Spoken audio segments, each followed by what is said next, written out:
for a person to imagine that life on our planet was once different than it is now.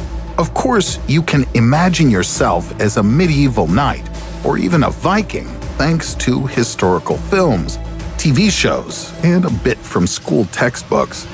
But what about the time when there were no people on Earth at all? Or were there once distant ancestors of humans who lived so far in the past that they aren't even remembered by Hollywood?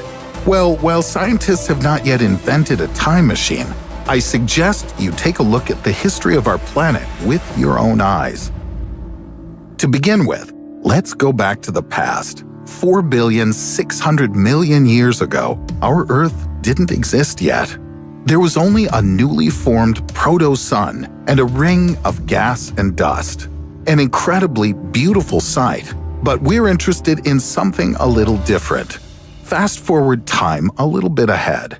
4,540,000,000 years ago, our planet was formed.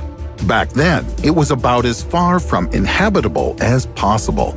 The conditions on Earth were really hellish. Instead of the usual landscapes, there was a sea of fire from molten rock. There were radioactive elements all around, and the surface temperature reached 4,700 degrees Celsius.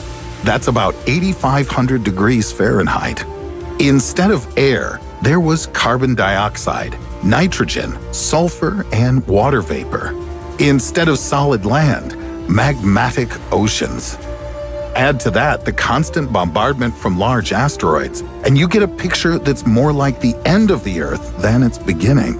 After several million years, as the result of a collision with a young planet called Theia, the Moon was gradually formed. One day back then lasted about 6 hours. With such a short day, having time for anything would be simply impossible. It's good that the workday didn't exist yet. From about 4,100,000,000 years ago to 3,800,000,000 years ago, the late heavy bombardment hit the Earth, a huge number of asteroids. Some scientists suggest that at this time, there were already oceans on Earth, despite its high temperature.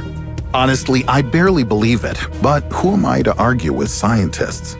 It was the asteroids that helped the planet gradually become covered with water. According to one theory, the asteroids carried with them a tiny amount of life-giving moisture and delivered it to Earth. That's how, over billions of years, about half of the water of the world ocean came to Earth from space. After the bombing ended, that is about 3,800,000,000 years ago, the temperature of the Earth began to slowly decline. But current life forms couldn't survive on the planet's surface anyway, because there was no oxygen in its atmosphere, and there was no ozone layer to block ultraviolet radiation. However, there are fossils which are about 3,500,000,000 years old, which means that life on Earth could have arisen much earlier than we used to think.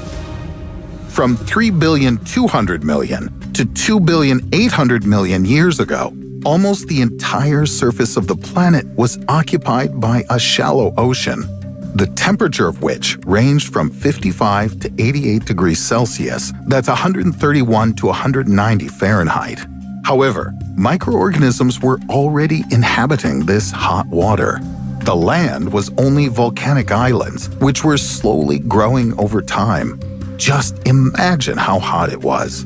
The days began to lengthen, and about 2,500,000,000 years ago, the first supercontinent, Kennerland, began to form.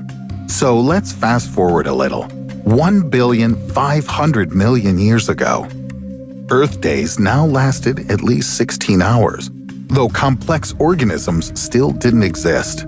But lithospheric plates continued moving, and after 400,000,000 years created another supercontinent, Rodinia, and after some time, Pangaea. About 650,000,000 years ago, according to popular theory, our planet was a snowball. Literally. This theory is called Snowball Earth. Scientists assume that everything was completely covered with ice, and even the equator was as cold as modern Antarctica. It's scary to even think what the temperature was at the poles at this time. But even under a thick layer of ice, the planet maintained a fairly high temperature. No ice age can kill volcanoes, and the carbon dioxide from their eruptions, which accumulated in the atmosphere, gradually melted the glaciers. This melting released a huge amount of oxygen, which forever changed the planet. About 541 million years ago, the Cambrian explosion occurred. Temperatures rising to 30 degrees Celsius or 86 Fahrenheit, and a record concentration of oxygen caused a huge number of living organisms to emerge.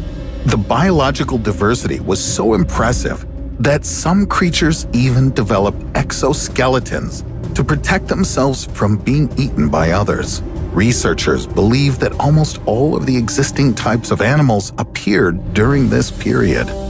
The length of the day now reached 22 hours. 450 million years ago, plants and arthropods began to actively conquer the land. 419 million years ago, the first insects appeared. About 300 million years ago, most of our planet was occupied by swamps. Many scientists, such as Professor Frederick Rich, hold this view. But the swamps of antiquity were not like modern ones. Some plants reached 30 meters in height, that's about 100 feet, and giant insects flew everywhere. This was thanks to the high oxygen concentration. Be glad that our modern dragonfly's huge ancestors didn't survive to this day. Seriously, that wouldn't be the most pleasant replacement for pigeons. 252 million years ago, the Permian-Triassic extinction event took place, destroying 96% of marine species and 73% of terrestrial vertebrate species. Most likely, numerous eruptions became the cause of extinction. The air was filled with ash and carbon dioxide. There was little sunlight. Plus, lava was flowing everywhere. Anyone could die in this environment. Dinosaurs then arrived to replace the destroyed species. But not only did huge dinosaurs divide the planet among themselves, the continents also moved. About 175 million years ago, Pangaea began breaking up. The Atlantic and other oceans appeared, and the world began taking on its current form that we see today. At this time, you could find the first pine trees, praying mantises, and bees. 50 million years ago, the power over the planet was then passed on to mammals. Without dinosaurs, they began feeling freedom, actively spreading around the planet and evolving with all their might. Meanwhile, the length of the day had reached almost 24 hours, and the temperature stably remained near the 24 degrees Celsius mark. That's about 75 Fahrenheit. About 8 to 4 million years ago, according to scientists, an important split occurred. The ancestors of modern apes began separating from our ancestors, each heading down their own evolutionary path. About 4 million years ago, the climate on the planet once again changed. Of course, this didn't happen right away, but it was the climate that turned part of the dense forest into the savanna. According to one theory, this is what made our distant ancestors climb down from the trees, stand up straight, and start looking for food. They were not the only particular species that began fighting for survival. Many tried to adapt to the changes. But in the end, only humans succeeded to the degree that they went on to invent tools, the wheel, and Netflix. 1,400,000 years ago, Homo erectus began to colonize Eurasia. 790,000 years ago, they already